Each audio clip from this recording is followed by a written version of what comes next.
What I got, you can't buy. It resides between my eyes. Walked through the fire, came out better on the other side. See, life's like a beach if you find the same. And right now, I'm feeling like 100 grand. You are listening to Inspired Insider with your host, Dr. Jeremy Weisz. Dr. Jeremy Weisz here, founder of InspiredInsider.com, where I talk with inspirational entrepreneurs and leaders. Today is no different. I have Dr. Kristin Oja of Stat Wellness. And before I formally introduce Dr. Kristin, I want to mention other episodes people should check out of the podcast. You know, Dr. Kristin, both of us geek out on health-related topics. Dr. Scott Gray talks about the power of regenerative medicine. He's got clinics across the U.S., so check that episode out. I have some of my favorite products on here. So I had the founder of Wild Tonic kombucha. I love kombucha. That was an amazing episode. I had the founder of Truth Bar, which is a bar that has a lot of probiotics in it. Rusty Jones, co-founder of Hello Water. Also, we were talking about supplements. Roy Krebs started Natural Stacks, and he talked about his journey of growing that supplement company. So check that out. And there's so many great healthcare ones. Dr. Michael Fossil talked about telomerase therapy and longevity. He's an MD, PhD, MD from Stanford, taught at Michigan State, pretty smart dude. And Pete Cunningham is also, from the marketing side of things, CEO of Evolve Healthcare Marketing. He basically helps grow clinics by patient acquisition for chains of clinics. So check those episodes out. Lots of good stuff on InspiredInsider.com. This episode is brought to you by Rise 25. At Rise 25, we help businesses give to and connect to their Dream 100 relationships and partnerships. And how do we do that? We actually help you run your podcast. We're an easy button to launch and run your podcast. For me, Dr. Kristin, you met my business partner, John Corcoran. The number one thing in my life is relationships. I'm always looking at ways to give to my best relationships. I found no better way to do that than to profile the people and companies I most admire on this planet and profile them and shout from the rooftops, and everyone can learn what they're working on. So if you've thought about podcasting, you should. If you have questions, go to rise25.com and learn more. I'm excited to introduce today's guest, Dr. Kristin Oja, and she's the CEO and founder of Stat Wellness, and it's a one-stop wellness shop in Atlanta and Roswell, and growing from there. By the time you listen to this, they may have 3-4 more locations, and they focus on both functional medicine and movement. And she's an entrepreneur, nurse practitioner. Most impressive, I don't know how you do this, you're superwoman, mom of 2 right now, under 2. And her mission is to transform healthcare, putting the emphasis back on health, one patient at a time. So, Dr. Kristin, thanks for joining me. Thank you so much for having me on here. And I think you just gave me a lot of listening while I run this week. I look forward to hearing those podcasts. So tell us about Stat Wellness and what you do. So we opened in 2019, so right before the pandemic. And at our 1-year party, I found out I was pregnant with baby number 1. So you can imagine opening in 2019, having 2 kids and doing a pandemic. Life has been crazy the past few years. January will be our 4th year open, but we started as the nation's first, as you mentioned, medicine and movement practice. And my big goal with starting Stat Wellness is to really build relationships with my patients outside of their once a year, twice a year medical visit. So under our roof, we have health coaches, we have dietitians, we have physical therapists, we have personal trainers, we do IV therapy, we do sick visits, we do well visits. So, we really get a lot of these touch points with our patients throughout the year. And we do a la carte and we do memberships. And our a la carte is just pay as you go. So we have some patients that just come in when they need us. And our bread and butter is our memberships. And so our memberships are based on a 1-year time period. And our goal is that we really want you to look at your health as a journey and a marathon and not a sprint. We never want to put false, expectations with our patients that hey, it's going to be 2 visits and you're going to be the best version of yourself. Our goal is we want these little by little, a little becomes a lot changes that are going to make you the best version of yourself over time. So that's kind of a little bit about us. And we want to stay, our big mission too, is to really stay, I know the word affordable is relatively relative, but we want it to be something that is accessible to the masses, because there's a lot of great concierge providers out there, but some people can't afford that. And then primary care, we know those visits are less than 7 minutes with your healthcare provider, and you cannot get through a whole health timeline in a 7 to 15 minute period. So our, new patients are 1 hour long with a provider, not, a nurse working you up and then the provider coming in. Like, we are with you for an hour and we start at your birth. We want to know, are you a vaginal delivery or a C-section? What was your mom's health like when she was pregnant? Was she going through a traumatic divorce while she was pregnant? What was your upbringing like? What was your diet like at a young age? How many antibiotics were you on? These are the things that we ask and want to know in our visits, because that's how we get to know you. And that's how we start to uncover what some of the root causes to your imbalances are. I want to talk about memberships and how you came up with this model, but I do want to talk about your background. How did you get into this? So I actually started as a personal trainer, and I just was going to be a personal trainer for the rest of my life. I loved motivating, encouraging, cheering my patients or clients on at the time.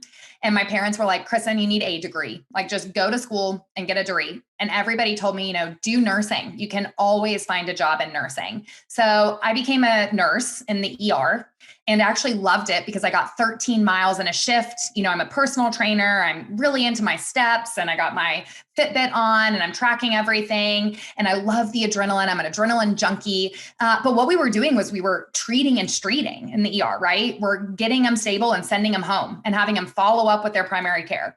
And I called it the brown bag. People came into the ER with this brown bag on their chest on a gurney. And in their brown bag was 20 pills that they had no idea why they were taking each one of those medicines. And at the time I was a nurse, so I was responsible for lining up all of their medications, putting them all into their chart, asking them why they were taking each thing.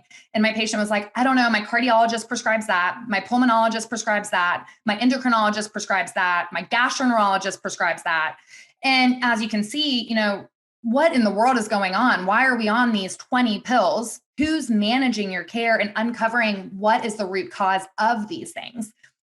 So I quickly realized, as much as I loved the adrenaline, as much as I loved the steps, I needed to become a nurse practitioner to be able to sit down with my patients and actually make recommendations on their health journey. So I became a nurse practitioner, ended up doing great through my program, ended up getting a scholarship where they paid for me to get my doctorate. So then I went in and studied. My whole dissertation was on gut health. So I, had 100 patients in my study, and I looked at functional gastrointestinal disorders. So those of you guys that don't know what those are, they're like, hey, everything is fine.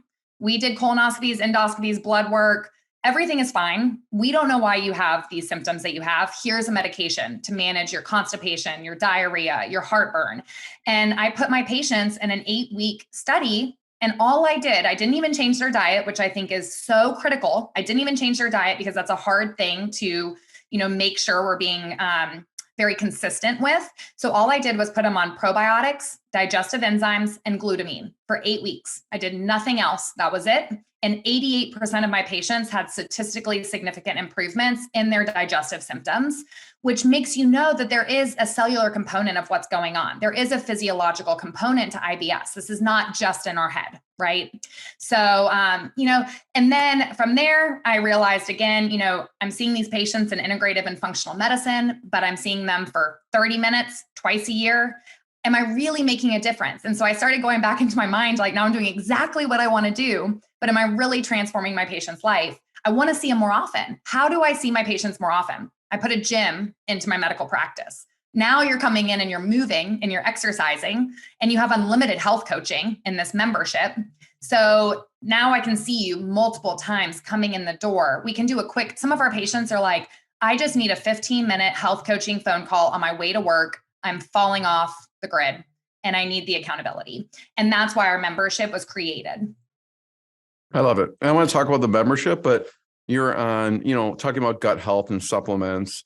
What supplements do you recommend or do you take? Yeah. So I think there's a few things. We tend to not put everybody on the same protocol for supplements. We are very individualized and we customize every single treatment plan, as much as my providers probably hate that because it involves a lot of free text and, making a new plan for every single person that walks in the door. And we check labs. We're very data driven. So when I make a recommendation of what you need, it is based on your actual lab results. And then we want to follow up typically at 3 months and recheck those same lab results and make sure we're having improvements. But in general, what do I find that so many of my patients are deficient in? Vitamin D, across the board, so many of my patients are deficient in vitamin D. We know about 90% of people have suboptimal magnesium. So vitamin D, magnesium, those are really big things. We check a lot of omega-3 fatty acid ratios, and on a standard American diet, our omega-6s become really imbalanced with our omega-3s, and that drives inflammation. So vitamin D, magnesium, a good fish oil, those are typically things that a lot of our patients need. And then outside of that, it's very, individualized. Do we need probiotics? Our goal is not to take a probiotic the rest of your life. As much as I love probiotics, our goal is to get a diet rich in fiber and prebiotics to feed the good bacteria we have in our gut. So, to us, you're supplementing a healthy lifestyle, and we want to put lifestyle first above any other supplement.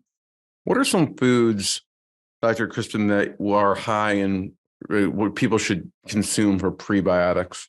Prebiotics. So there's so many different foods. Basically, foods that are rich in fiber are going to have prebiotics. So even basic things like ground flaxseed, throwing that into a smoothie, throwing it into your morning oatmeal, chia seeds, asparagus, leeks, green banana powder actually is a really great prebiotic, chicory root, inulin. There's lots of ways of getting this. And then we even look at casting a wider net, things like avocado. A lot of people think of that as just a fat. There's about 5 grams of fiber in an avocado. And those are prebiotic rich foods. We've got things like acacia fiber, psyllium husk, beans and lentils. There's so many different ways to get this fiber and prebiotics that we need to feed our good bacteria in our gut. What about, I know you have 2 young kids. What about for people with kids out there? What should they be supplementing with kids? So typically vitamin D, the kids need that too. Typically omega-3s, they need some good DHA for brain health. That's a big one. And a lot of kids I actually do put on probiotics depending on their pickiness. Sometimes when they become toddlers, getting good veggies and fruits is maybe not the first thing that they always want. So I do like to put them on some probiotics. My daughter, I have on some general immune support this time of year. So there's a unicorn dust, that I will put her on and just mix it with water, put in What's a little unicorn? What do you mean by unicorn dust? So it's called unicorn dust. It's actually that's the actual name. That's the actual name. And they have an immune support supplement for kids, and it tastes like juice. So the kids love it. You mix it with water, and I put a splash of elderberry. And it's a fantastic blend to kind of support their immune system. But even with our kids, like we do stool analysis on kids at very young ages, because we really believe in this root cause medicine world that your gut is the gateway to your health. And so we like to look at their gut, especially if your child has things like really bad seasonal allergies or eczema or ADD and ADHD. We also look at food sensitivities.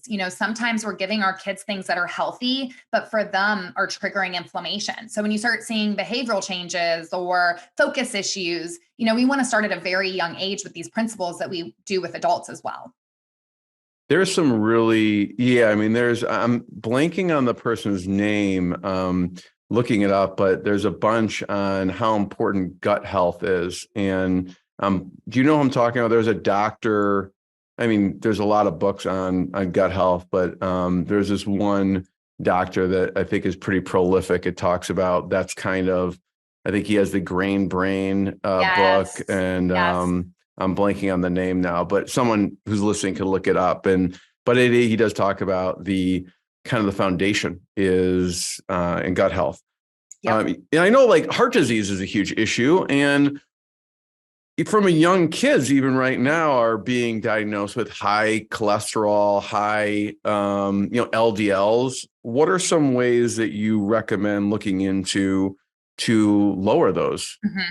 Yeah, and we actually see a lot of high triglycerides in kids, which is really sad, that we're seeing these hyperlipidemias in 10-year-olds, 9-year-olds. We're actually seeing and catching non-alcoholic fatty liver in 13-year-olds. We're seeing a lot of visceral fat. And a lot of times parents think they're doing the right thing. So this is not like, they're just giving them sodas all day long. But we in our culture, our food quality is not good. And so we are getting a lot of high fructose corn syrup still. We're getting a lot of sodas, and these things are really impacting the way our pancreas is making insulin, the way our body is storing fat. So, and I'll go back and answer your question, but we have a hormone called insulin, right? That pushes glucose into our cells. It's thought to be an anabolic hormone. It helps with building. So when kids are really active and adults are really active, this insulin pushes our glucose into our muscles, right? To be used for energy. But we are much more sedentary these days. Children too. We're sitting a lot, and our energy or our carbohydrates and glucose are exceeding what we can fit into our cells. And so instead of pushing our glucose into our muscles, which we want in the active state and moving and getting up and down, we're starting to push it all into our fat cells. And our fat cells are becoming very plump, and we're becoming more inflamed, and we're starting to store this fat. Even in the very skinny people, we're starting to store this fat around our liver, around our kidneys, and that's called visceral fat. And we're seeing this in children. So what can we do? I think number one, we have to cut out high fructose corn syrup. Like for me, my kids have certain things that I do not agree with them eating, but I realize they're kids, and sometimes they're going to have it. But I don't know what is in kids' DNA that Yeah. makes them want mac and cheese. I mean, I know it's, from a young age, our kids ate pretty well. We tried to introduce, Brussels sprouts and other things, and they would eat them. And they hit a certain age and they're like, I just want mac and cheese or pizza or whatever it is. Yes. And the thing I tell parents is like, there are so many ways we can sneak things into these kids' diet. So, one easy swap is like for the kid that loves mac and cheese, could you use Banza noodles, which is made from chickpea flour that has fiber and protein in place of regular white pasta? Like that swap alone, you just gave your child 9 grams of fiber and protein, and they're still eating mac and cheese, So sometimes we have to trick our kids, to get some of these healthier foods. I still really recommend talking about these things at home because we want to instill the principles. We don't want to just sneak. A lot of parents are only sneaking things in. We need to talk about the benefit of eating vegetables and why having too much soda and juice is bad for our health, and why, after Halloween, we need to limit their candy to 1 piece and, maybe have the switch, which I heard, which I love, that takes the candy and puts a toy there, so that they have a little bit of it, but it's not something they're having repeatedly. But I think the biggest thing that we need to do with our kids is remember the same thing. It's moderation. And kids are very, very smart. And so when they start to see behaviors modeled by parents, they want to get involved, is at least what I found in my household. So I make a smoothie every morning. My daughter now wakes up and she wants to help make the smoothie. She is, just turned 2. She's opening our freezer. She's pulling out the frozen avocado, pulling out the frozen bananas. She helps me put everything in. How much spinach do you want to put in the smoothie? She has fun, and she's putting 5 scoops of spinach. I'm like, wow, that's a lot of spinach. You want to keep putting more? She keeps putting more. Only if you're eating it, she'll keep putting more. Yeah. No. But she will drink it. So she wants to put it in her little cup. And, it's because she sees us making the smoothies every day, and then she wants to get involved. So as parents, we have to model behavior. But I think the biggest thing is how can we get our kids having some fiber, and how can we keep the high fructose corn syrup out? And how can we remember that, we are designed to move as adults and kids, and how can we get that throughout their day? So cut out high fructose corn syrup as much as possible, or all of it, more fiber, modeling. So what do you put in your smoothie? I'm always looking for good smoothie recipes. So we always put a veggie. So sometimes it's frozen cauliflower, sometimes it's spinach, sometimes it's kale, but there's always a vegetable. We always put a healthy fat. So sometimes it's frozen avocado, which we're loving right now because it makes it so smooth. Sometimes it's just almond butter. Sometimes it's a little bit of coconut oil or coconut flakes, but we always have that. And we always add a fiber. So either ground flaxseed, chia seeds, acacia fiber.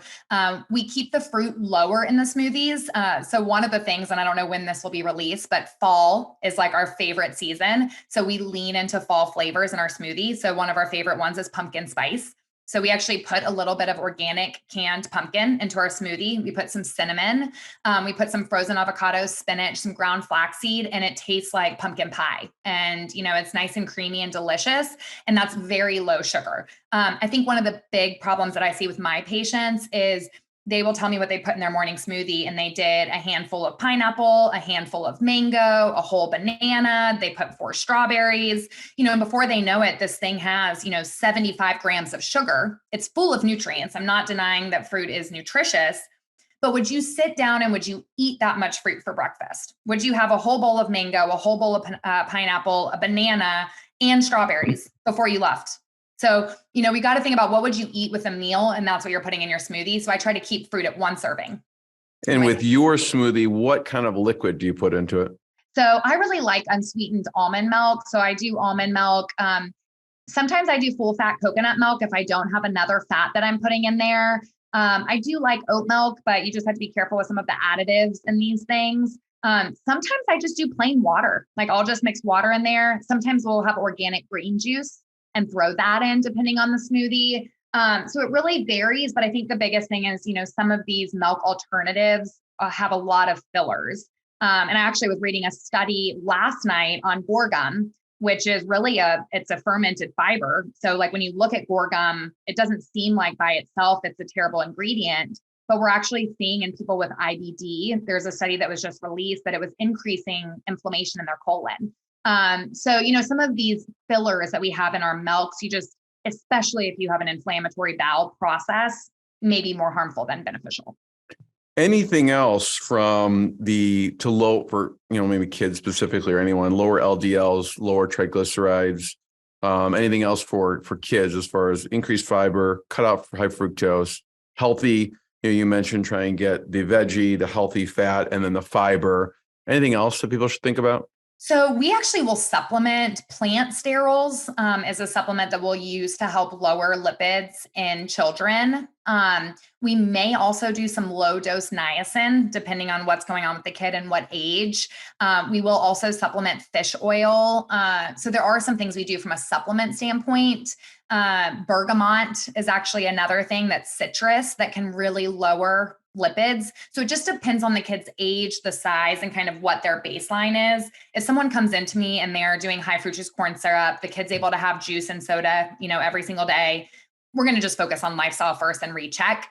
If they're doing all the right things and, we see a genetic, sometimes there is a familial hyperlipidemia and my patients really are doing the right things. We'll start pulling in plant sterols. We may start adding in some liver support, things like silymarin or milk thistle to help. We'll probably do a stool test and just see, is there anything going on with the gut microbiome that may be impacting lipid metabolism? And the other really big thing that we catch a lot is if you are doing all the right things, your child may have a thyroid issue because we know that thyroid plays a role with lipid metabolism.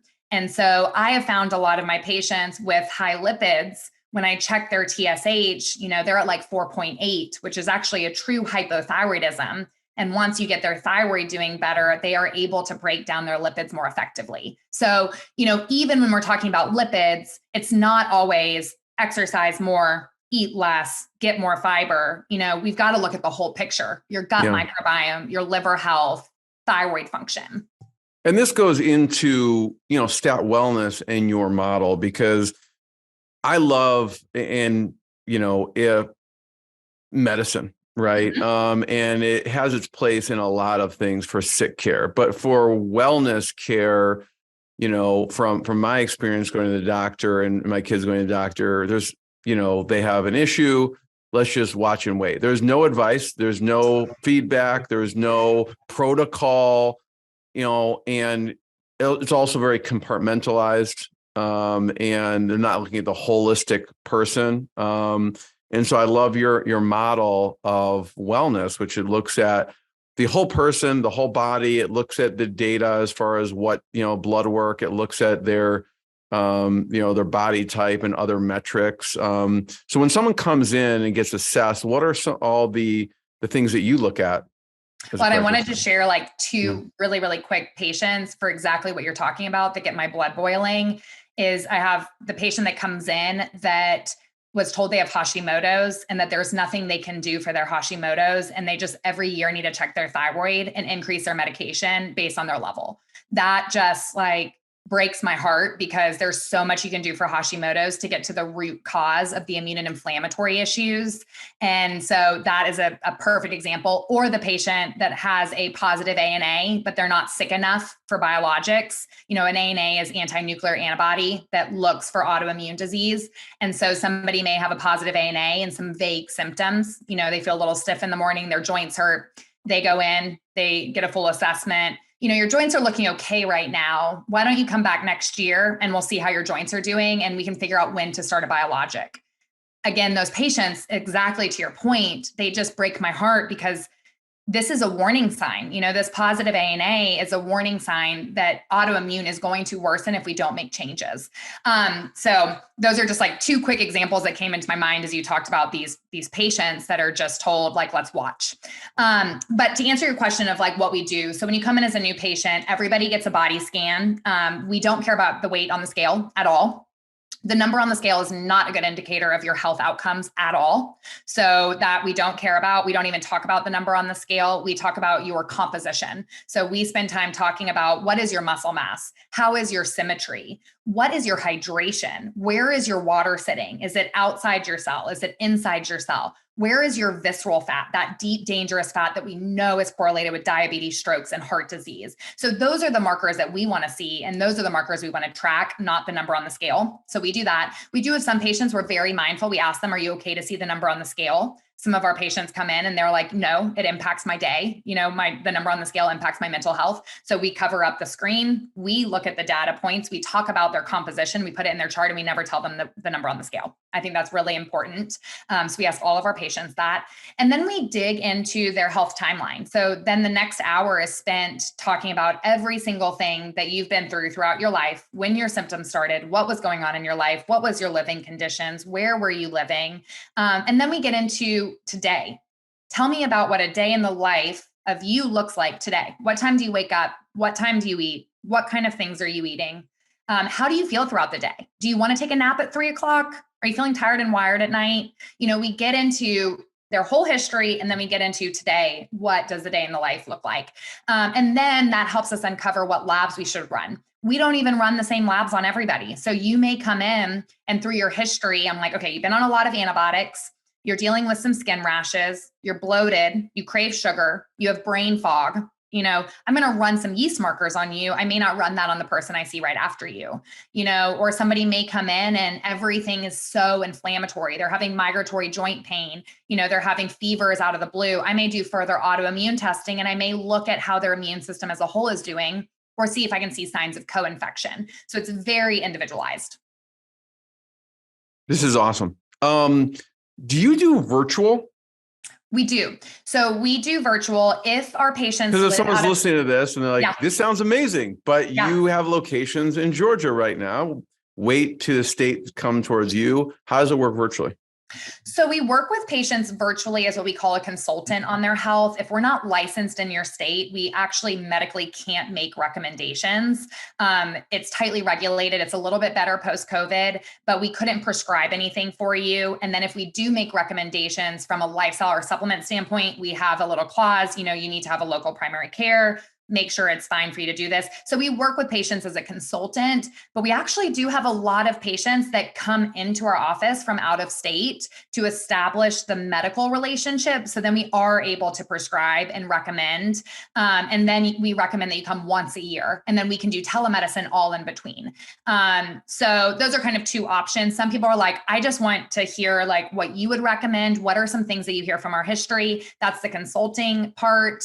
I really recommend that you further assess your gut. I think you need a stool test, all of those situations. Yeah. So if it's virtual, you may have a consultation and then recommend they get certain testing done locally, and then they send you the results of that. Yes, exactly.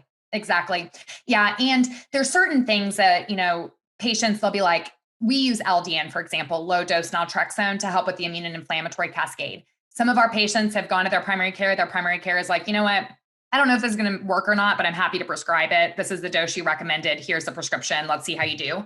Others are like, nobody locally is going to prescribe this. I looked into it. I hear what you're saying. I want to come to Atlanta and see you guys. And I want you to then prescribe the LDN. So sometimes we work a little bit backwards. Like we start as a consultant and at some point they're like, I trust what you have to say so much and I can't find a local provider. I'm willing to come in town. And then hopefully, we're going to be nationwide and then that won't be an issue. That's our goal. Exactly. We were talking earlier. It's funny because you have it sitting here. I always like trying out new stuff. So if you have recommendations, but I just actually got this, which is like, it's I don't know. I've never tried it. I haven't tried it yet, but it's a mango peach smoothie flavor of omega-3s because I hate the taste of fish oil. So I like to get the flavored one. So, but you were talking about before we hit record, there's a lot of people with gut health issues, right? And specifically, Crohn's, IBS, and we'll call them Gabby because I know you can't share exactly the person, but what happened with her? So Gabby, she is one of my favorite patients. She struggled with Crohn's for over 20 years. She actually had traveled all over the nation. She had been a part of multiple research studies and she was treatment resistant. Her Crohn's disease, they were telling her there was nothing that they could do for her. She was losing weight. Her joints were starting to hurt. She couldn't even go for bike rides with her husband because she'd have to stop and use the bathroom. She'd have 20 bowel movements a day when she came to us and didn't feel like we'd be able to help her, honestly. She was like, I'm just here. I have no thought that you're going to be able to help me, but I'm here and I'd like to hear what you have to say. I've tried everything and I'm at a breaking point. So we did a stool test. We did blood work. We found in the stool test, she was lacking so much of the good bacteria. And we found that there was significant amounts of inflammation based on a marker called calprotectin. Calprotectin is a marker that helps us say, do you have IBS, an irritable bowel syndrome, or an inflammatory bowel process? So we love the marker calprotectin so that we can see, do we need to scope and actually see the lining of your gut? Because we, just like you said, value medicine. And if our patients have inflammatory bowel, we need to actually look at their colon. In her case, she had colonoscopies about every year she's getting them, and her inflammation's through the roof. So we basically did two very simple things. I put her on SBI Protect, which is it's a product by Orthomolecular. It's immunoglobulin therapy from cattle's bloodstream. And what it does is it helps heal the gut. We actually did three things. So I put her on SBI Protect. I put her on what's called BPC 157, which is actually peptide therapy. It stands for Body Protection Compound. She opened it up and put it in her water with the SBI Protect, and we started her on low dose naltrexone at night. Those are the three things that I did. And she came back in 8 weeks and she was riding bikes with her husband. Her energy was better. She was down to about 4 bowel movements a day. Her gastroenterologist was like, I don't understand how this stuff is working this way, but keep doing whatever Kristin says to do. Keep doing it.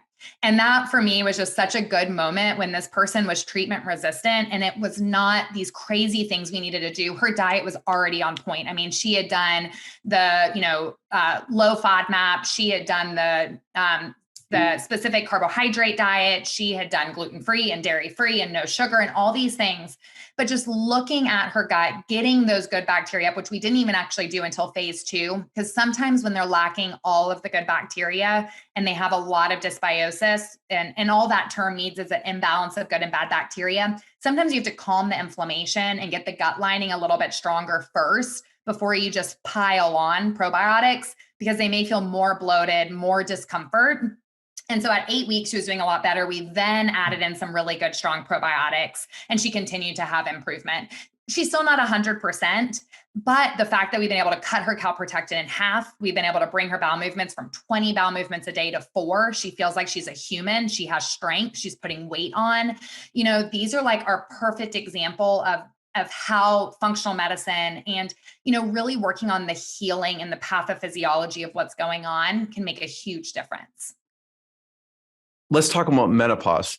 Yeah. Right. I'm sure that's common too. Oh, yes. So one of my favorite stories about menopause is I had a woman who was an executive, very, very high performer. She's been an executive her whole entire life. And she's starting to feel like she's not remembering things. It's taking her longer to complete a task. She's starting to feel more overwhelmed with stress. She's having sleep issues for the first time in her life. She's at lunch and literally forgetting the person's name. She's like, what is your name?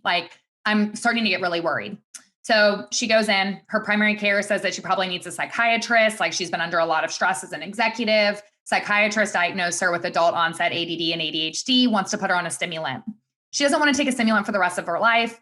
Why? I'm 51. I've had the same level of stress, the same position for 20 years. Why now do I have adult onset ADD and ADHD? This just like blows my mind that these are real stories, by the way, like real stories where the solution is a stimulant for the rest of your life. So she comes into us. When was your last menstrual cycle? It started to become irregular at 49. She's just now hit 1 year without a menstrual cycle. The average in the United States is 51. She's kind of right on track with that. You are perimenopausal until it's been 1 full year without a cycle. She hit it. We look at her hormones.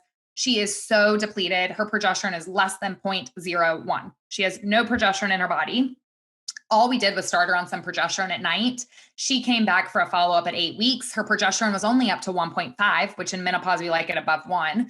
And she goes, Kristin, my brain health is better. My sleep is better. I feel less overwhelmed with stress. And all I put her on was progesterone 50 milligrams, a low dose too of progesterone at night. Oral capsule helps the most with sleep.